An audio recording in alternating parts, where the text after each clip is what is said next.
Do I really have to get involved in all that? Hello again, precious friends. Welcome back to Aunt Patty's Basement on the Carnivore Hippie channel. Some of you might know I'm currently writing a book about the history and position of the calorie in the modern health and wellness space, and I will be sure to let you all know as soon as it's ready for pre-sale. Anyway, the investigation I've been doing toward that end has exposed me to a lot of good info, but that also invariably comes with a lot of garbage to sift through.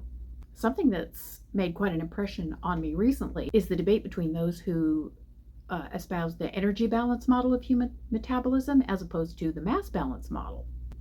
Specifically speaking, it's the way these proponents tend to address the laws of conservation. That would be the law of the conservation of energy and the law of the conservation of mass. Frequently, one of the first things that's done in these interactions is somebody points out how their particular model complies with one or the other laws of conservation, as though that's somehow important. And I think, okay, and what's your point? But at this point, I've probably just confused you, so please allow me to clarify. First, let's define some terms. Presuming that everybody understands a term just because it happens to be common is a serious mistake. It creates miscommunication that we often don't even realize is happening. To help you understand what I'm driving at, let's define a few terms. The first term is a physical law or a law of physics. When I say a physical law, what I mean is a physical principle that is effective at all times and under all circumstances, regardless of whether it's observable or comprehensible or not. For example, let's look at the law of gravity. Humanity has come to the understanding that the law of gravity is a constant, but only very recently. But that's made no difference to the function of gravity. Gravity has and always will function exactly the same way, whether or not human beings have understood it. It'll also help you to understand what I mean by a model. A model is a conceptual device that allows one to predict the outcome of a certain situation.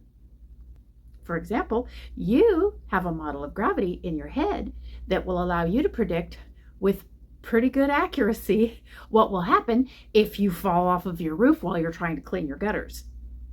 You don't have to actually fall off the roof to be able to figure out what you need to do in that situation to safeguard yourself. Conversely, if your model of gravity was not good, you might fall off the roof anyway, despite any precautions you might take, because your understanding of gravity was insufficient. Yes, you follow? Okay. Now we'll define the word system, because that's an important term and it's often left undefined in these types of discussions. A system is a collection of interacting and or interdependent parts that work together to form a complex whole. For example, your car is a system comprised of subsystems, the electrical system, the fuel system, the suspension, etc. And it's boundaried by the body of the car. Your car is also part of a larger system. For instance, how your car's emissions interact with the local environment or the local atmosphere, which in its turn is boundaried by, local air currents and weather patterns. So now that we are sure that we're speaking specifically, I can make my initial point. And that is, if the laws of conservation are actually physical laws, then that means all functional models will be compliant with those laws, right? So why bother to make the effort to point it out? If your model works as it's designed to work, In other words, it allows you to predict outcomes relatively effectively, then whether or not it's compliant with the physical laws of the universe is a moot point. If it wasn't compliant, it wouldn't work. To my mind, it's kind of like saying that in order to talk about why our sky looks blue, we have to talk about why faraway stars look red. Now, the law that governs redshift of light is real and it's important, but that doesn't necessarily mean that it has any utility in talking about why our sky appears to be blue. So you wouldn't really bother bringing it up in that discussion, would you? The point I'm trying to make is both models, the energy balance model and the mass balance model of human metabolism, both function within the laws of conservation because they can't not. If they're even minimally functional, they have to comply with those laws if in fact those laws are indeed physical laws, which we have no reason to believe that they're not. The fact that the energy balance model is compliant with the law of conservation of energy and the fact that the mass balance model is compliant with the law of conservation of mass, both of those facts are inconsequential to actual human patients struggling with metabolic issues. So, to anybody who actually understands the statement, the truth of it is self-evident. And again, the fact in and of itself has zero utility to any actual metabolic patient. So this begs a further question. What is the true purpose of laboring to make the point? The only answer to that question that makes any sense to me is it's a distraction. It's fluff and marketing. Every time I see someone who wants to invoke the laws of conservation, it seems to be nothing more than an attempt to make themselves look smarter than somebody else or to try to sell a product.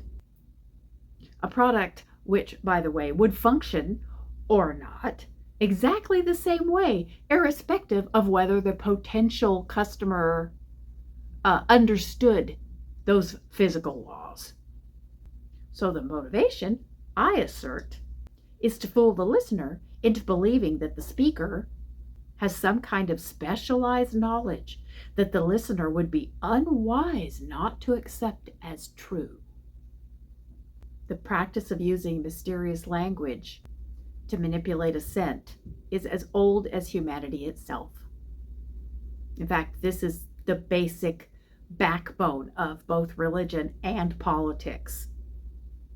Once the listener is impressed that the speaker's knowledge is superior to his own, all the speaker's comment gain a sort of halo of truth.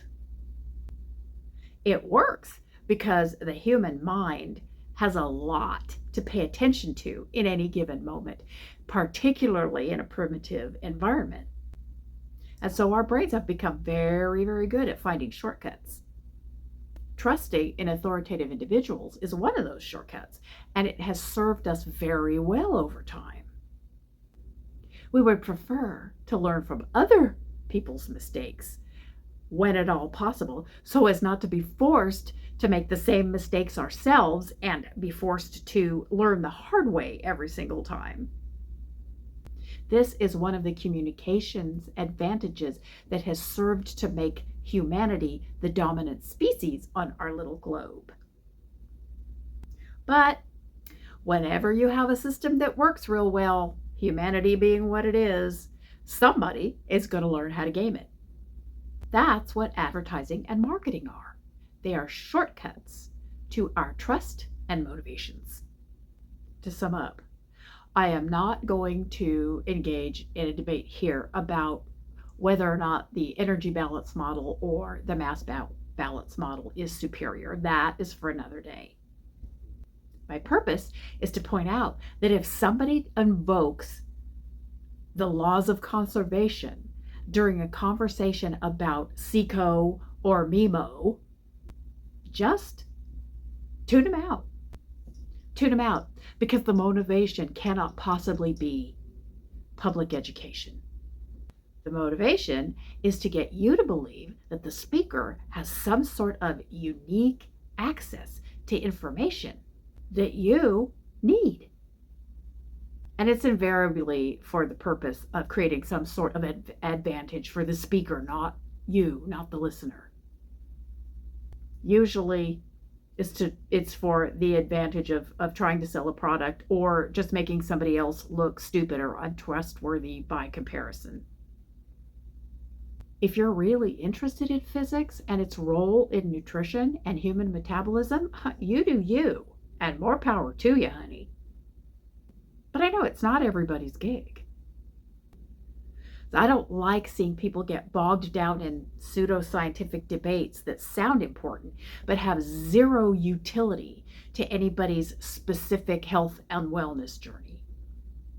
And I don't want you to get hornswoggled by somebody else who is not averse to making money off of somebody else's naivete. So, if somebody does try to invoke those laws of conservation, you don't have to entertain it. Just cut them off by saying, so what? All functional models comply with the laws of conservation of energy and mass. And they have no clinical utility anyway. They're not going to help anybody figure out how to eat to gain their best health. And at that point, you might even get lucky and get to watch their brain hamster freeze up. Well, I hope you found this informative, or at least entertaining, or maybe at the very least comforting, that you really don't have to engage that if you don't want to. Don't worry about anybody. They're just trying to make themselves look smart. I love you all. I wish you peace, love, and meat, and we will talk again very soon.